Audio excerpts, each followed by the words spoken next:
Accident అయినప్పుడు మాకు తెలిసిందండి. 2-3 డేస్ కింద మాట్లాడాము.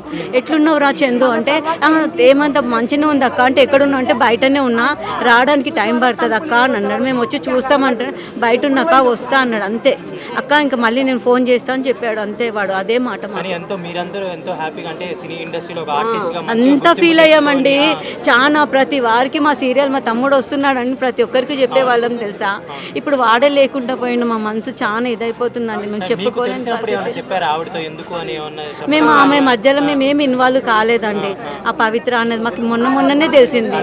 యాక్సిడెంట్ అయిన నుంచే పవిత్ర గురించి అప్పుడే తెలిసింది. జనాలకు కూడా అప్పుడే తెలిసింది. తమ్ముడు అండి ఇంత ఫ్యామిలీలో వాడు ఒక్కడు ఇప్పుడు మాకు దూరం అయిపోయాడు. మేము చెప్పలేని బాధలో ఉన్నాం. మేము ఏం చెప్పుకోవాలో మాకు అర్థం కావట్లేదు.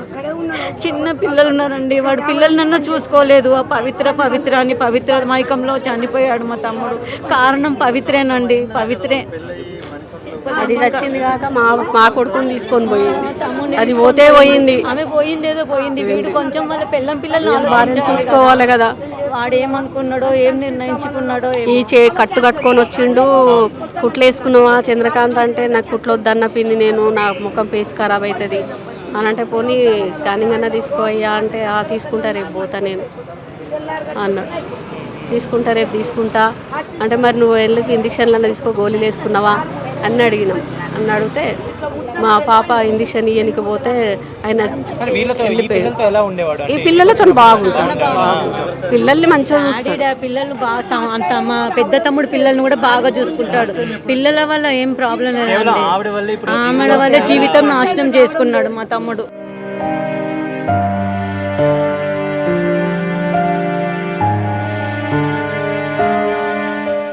సొంతం బదర్ కూడా అన్నాన్ని పిలుస్తాడు. ఒక్కోపారి పిల్లడు పేరు పెట్టి సాయాన్ని పిలుస్తున్నాయని ప్రతిసారి ఇక్కడ పిలిచినా కూడా సాయాన్ని పిలుస్తుండే, నవ్వుకుంటూ ఉంటుండే, హ్యాపీగా పిలుస్తుండే. ఈరోజు ఆ మనిషి లేడని అయితే చాలా బాధ అనిపిస్తుంది ఇండస్ట్రీలో. మాకు ప్రతి సినిమా ఏదైనా నేను ఒక సినిమా ఇన్ఛార్జ్ చేస్తే నేను చందన కోసం అన్న ఈ చందన ఈ క్యారెక్టర్ నీకు బాగుంటుంది, ఈ గెటప్ బాగుంటుంది అంటే, నాకు రీసెంట్లోనే ఒక 10 ఫొటోస్ పంపించింది. నాకు 10 ఫొటోస్, ఒక్కొక్క గెటప్ ఫొటోస్ ఉన్నది. ఇండస్ట్రీలో బాలీవుడ్ నుంచి తీసుకొస్తారు. అన్న నీకెందుకు రావని అన్నని ఒక 2-3 సార్లు ఇట్లనే సిట్టింగ్లో కూర్చున్నప్పుడు ఆ డైలాగ్ కూడా 3 పేజీల డైలాగ్ నాన్ స్టాప్ చెప్తాడు. అంత నెమిరి ఉన్న మనిషి. ఆఖరి మాటలు బెంగళూరులో ఉన్నప్పుడు 2 డేస్లో వస్తున్నా అన్న అని చెప్పాడు. 2 డేస్లో వస్తున్నా అని చెప్పాడు. ధైర్యం ఇచ్చాము. ధైర్యంతోనే సరే వస్తున్నాను అని చెప్పాడు. అన్న వచ్చానే కలుస్తా అని చెప్పాడు. ఆయనకు ఇక్కడ వచ్చినా కూడా 5-6 సార్లు నేను కాల్ చేసినా, ఒక ఫోన్లోనే మాట్లాడుతున్నాడు. అన్న కలుస్తానన్న లోపల నాకు మార్నింగ్ మధ్యాహ్నం నాకు కాల్ వచ్చేసింది. అన్న ఇట్లా చందన్న లేడు అని అనగానే మా అబ్బా టీవీలలో చూస్తాగానే మాకు అర్థమైపోయింది ఆయన ఇప్పుడు లోతుగా ఆ అమ్మాయిని ఏ విధంగా ఇష్టపడ్డాడో, ఆ అమ్మాయిని ఆ ప్రేమని మళ్ళీ మీది పిలిపించేసుకుండు మా చందన్నని. అదే మొత్తం విషయం ఎలా అయింది, యాక్సిడెంట్ ఎలా అయింది, నేను పండుకున్నానా లేకపోతే నేనే డ్రైవింగ్ చేసుకుంటా నీకు తెలుసు కదా అన్న.